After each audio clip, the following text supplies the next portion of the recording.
Salut l'équipe, nouvelle vidéo, nouveau métier. Aujourd'hui, je vais te présenter un métier essentiel au bon fonctionnement et à la sécurité de nos véhicules. Allez, c'est parti, on y va.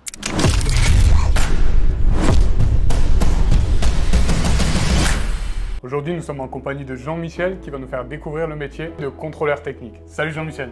Bonjour Kevin. Donc du coup, Jean-Michel, qu'est-ce qu'on va faire aujourd'hui? On va commencer par la saisie de carte grise et puis après on va passer à l'atelier pour contrôler le véhicule. Suivez-nous, on y va.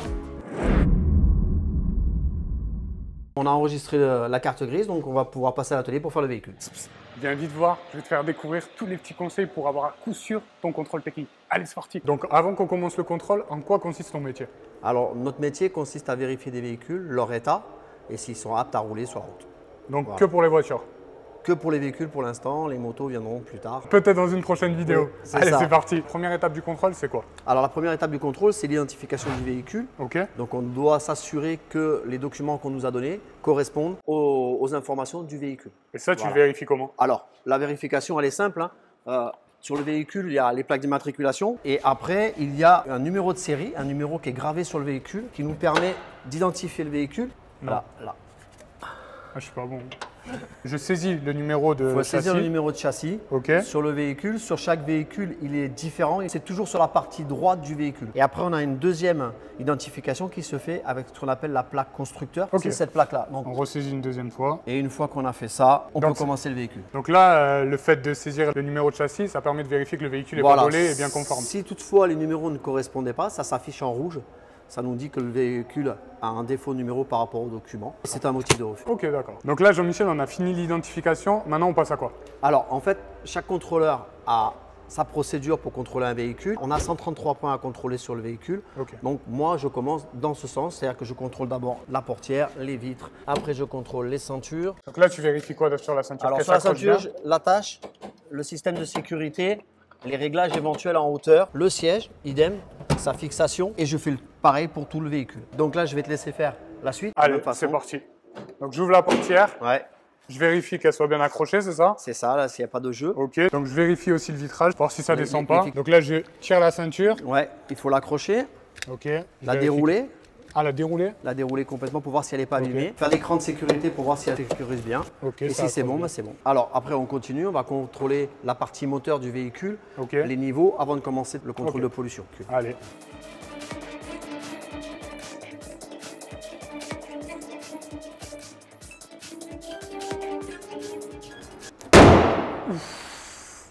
Donc là, maintenant, on va continuer. On va passer par contrôle de pollution. Ok.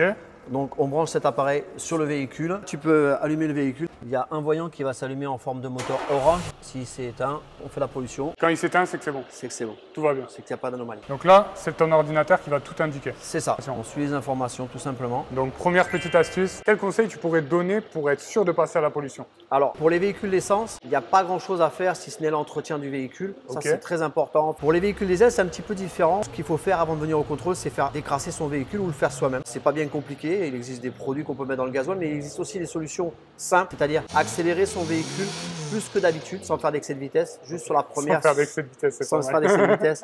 C'est surtout sur la première, seconde, troisième qu'on va vraiment vider ce qu'il y a dans l'échappement. Donc le petit conseil pour les diesels, avant le contrôle technique, on tape un peu dedans. Dis-moi. Donc là, c'est bon. On va contrôler à l'échappement les valeurs de pollution. Donc on prend la sonde qui est ici. Alors ça, c'est pour les véhicules essence. Les véhicules diesel, c'est une autre procédure. Chaque véhicule, tu as des procédures différentes. Voilà, diesel, essence. Ça, c'est essence. Diesel, c'est notre machine. Ok. Et on la met dans le pot d'échappement. Allez, comme papa dans maman. Là, on est prêt. Là, maintenant, il ne reste plus qu'à accélérer en fonction de ce que va dire la machine. Donc tu peux mettre en place et tu accélères Bon, ça va faire un peu de bruit. Hein. entre 2500 et 3000 tours. Tu regardes ton contour ici et tu dois rester 53 secondes comme ça. Oula. Il faut avoir le pied. C'est plus facile de regarder là. Ah merde.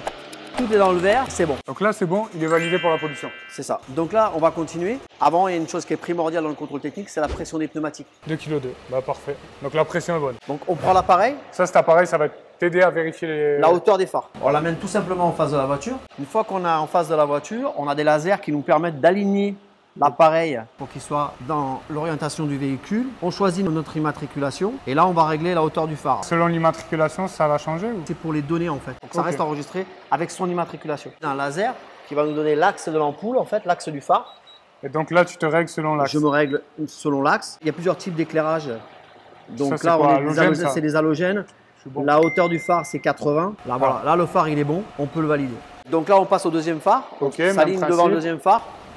On le met bien dans l'axe Faut avoir l'œil quand même. ici. Là, on est bon. On appuie sur notre phare. Là, Parfait. c'est bon, on est dans le vert. Pour ça, on est bon. Ok. Donc là, on va passer à quelque chose de plus compliqué. C'est les Ok. tests sur le banc, freinage, suspension, ripage. Donc je te laisse la télécommande. Je vais Oula. t'expliquer. Ok. Tu peux prendre place. Explique-moi, ouais. Tu vas avancer, mais tu vas t'arrêter sur le premier plateau. Vas-y, avance. Vas-y. Stop. Freine. Tu restes là. Ouais. Et là, le premier test va commencer. C'est le test de suspension. Ah, ça vibre. Du coup, là, à quoi sert ce test? Alors ce test, il sert à deux choses. Dans un premier temps, on prend la pesée du véhicule Ok. qui va être liée au freinage et le test de suspension. Voir si tout colle bien. Voilà. Et là, on continue par le freinage. Ok. Donc il suffit de suivre ce qui est marqué à l'écran. Oh putain. Je Là, tu stresse. avances. Tu vas te laisser tomber dans les rouleaux. Vas-y. N'aie pas peur. Là, stop. Hop. C'est là où c'est. Voilà. Et laisse-toi descendre dedans. Et là, tu restes là. Attention, le volant. Tiens le volant. Va à droite. Ah ouais. Ah, mais il roule tout seul le truc. Oh putain, la panique, je suis en transe et tout. Alors attends. Il m'a fait paniquer là. Laisse-la partir à droite. Je la laisse partir à droite. Voilà, qu'à se mettre droite. Voilà. Là, je la Stop. tiens. Là, tu la gardes comme ça. On dirait que je passe mon permis. Il faut vraiment que tu restes aligné, que Oh tu là. sentes que la voiture est droite. Ça, c'est Et marrant. au moment de freiner, il te dit de freiner, donc tu appuies légèrement sur le frein. Tu me Vas-y, dis. appuie. Appuie sur le frein. Doucement, il faut que tu appuies, que tu ailles jusqu'au fond doucement. Ah, tout doucement jusqu'au Ouais, fond. et que tu restes en ligne surtout. Voilà. J'ai calé.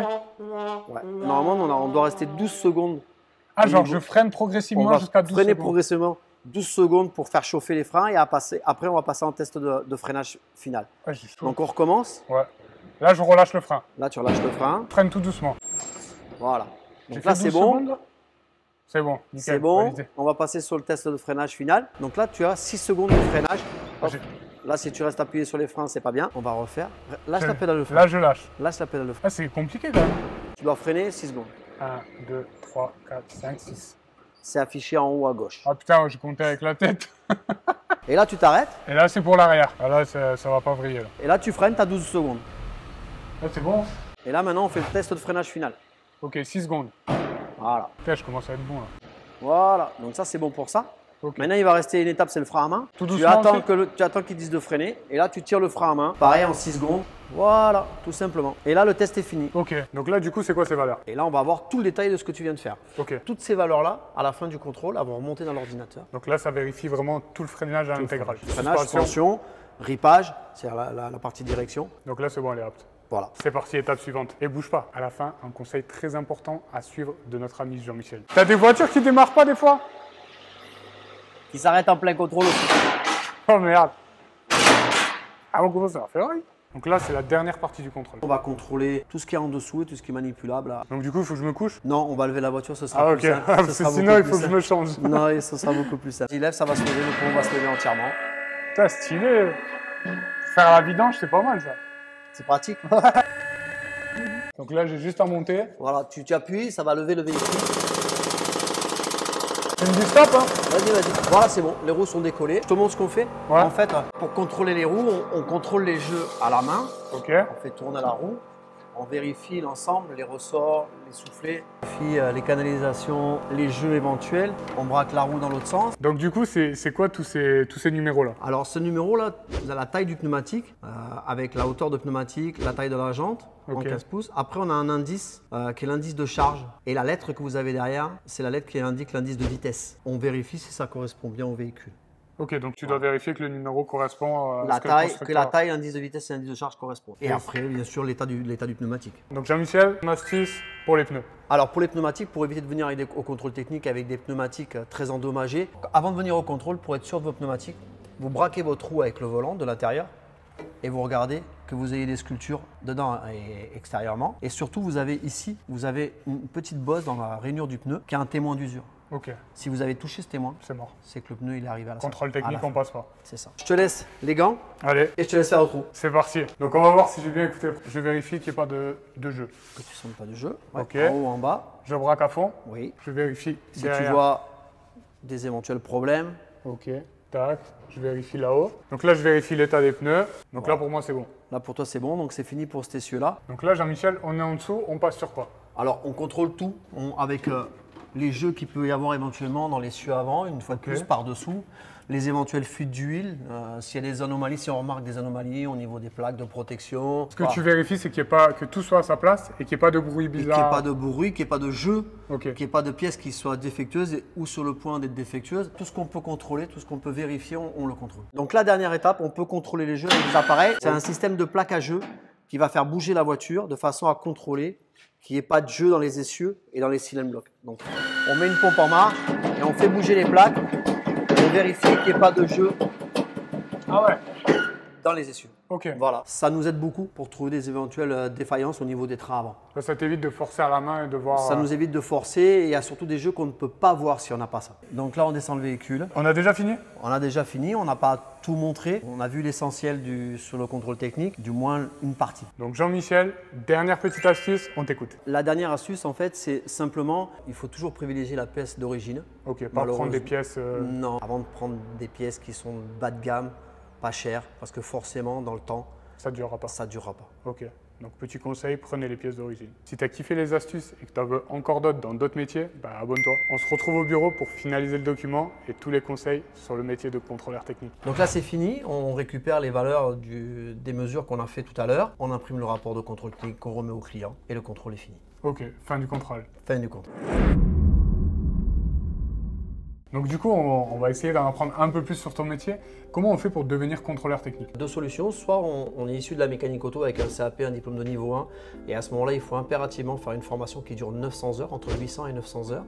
Soit on est titulaire d'un bac professionnel ou au-delà, et à ce moment-là, une formation de 375 heures à 400 heures selon les centres de formation. Et après ces formations, tu peux ouvrir un centre de contrôle technique? Alors, oui, on peut ouvrir un centre de contrôle technique, trouver déjà un secteur pour en ouvrir un, il y en a peu aujourd'hui, et après, il faut trouver les autorisations auprès de la préfecture, demander des numéros d'agrément. Donc du coup, en fait, tu es agrémenté contrôleur technique, mais ton local doit être aussi agrémenté, c'est ça? C'est ça. D'accord. C'est ça. Les locaux sont agréés par l'État. Alors on a des charges, on a un cahier des charges à respecter. Ces locaux doivent respecter au niveau matériel, au niveau structure, au niveau environnement. Et après, on a les contrôleurs qui, eux, sont agréés aussi en fonction de leur formation, qui suivent, formation initiale et après formation de chaque année. Quels sont les horaires d'un contrôleur technique et quels sont les temps de contrôle d'un véhicule? Les contrôleurs techniques en moyenne font 40 heures semaine. Les contrôleurs simples, pas patrons, les patrons font beaucoup plus. Les contrôleurs font 40 heures. Tu parles en connaissance de cause. C'est ça. Le rythme, c'est un contrôle toutes les 40 minutes. Ça nous fait faire 14-15 véhicules par jour, par contrôleur. Donc tu n'as pas le temps de t'ennuyer, quoi? Non. En général, c'est assez rythmé. Pour un contrôleur technique, on est à quelle rémunération? Alors aujourd'hui, un contrôleur technique en débutant, pour 40 heures, on va dire entre 1500 et 1800 euros. Pour un contrôleur confirmé, entre 1800 et 2000, 2500 euros, en fonction du poste qu'il occupe.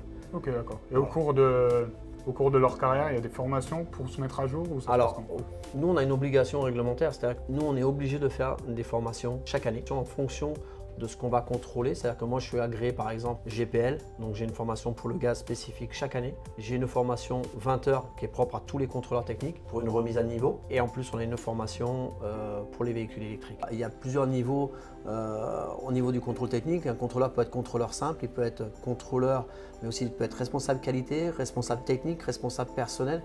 Et ça multiplie en fait le nombre de choses à manipuler, à savoir, etc. Et la réglementation est très très lourde aujourd'hui et c'est très compliqué. Donc selon le niveau qu'on a, automatiquement le métier est plus ou moins facile. Et pour finir, dernière question, quels sont les avantages et les inconvénients de ton métier? Alors les avantages, c'est la diversité au niveau des véhicules. On voit toutes sortes de véhicules, des véhicules de collection, des belles voitures, des voitures un peu moins jolies. Le côté relationnel avec la clientèle qui est quand même relativement, on va dire dans l'ensemble, correct. Le mauvais côté, c'est que c'est un métier qui peut sembler répétitif. On fait tout le temps les mêmes gestes toute la journée. Et le deuxième mauvais côté, ce serait les avis clients qui peuvent être négatifs alors qu'on a bien fait notre travail. C'est l'issue du contrôle en fait qui va nous donner la réaction de la personne. Voilà. En fait, c'est juste pour la sécurité du véhicule. C'est ça.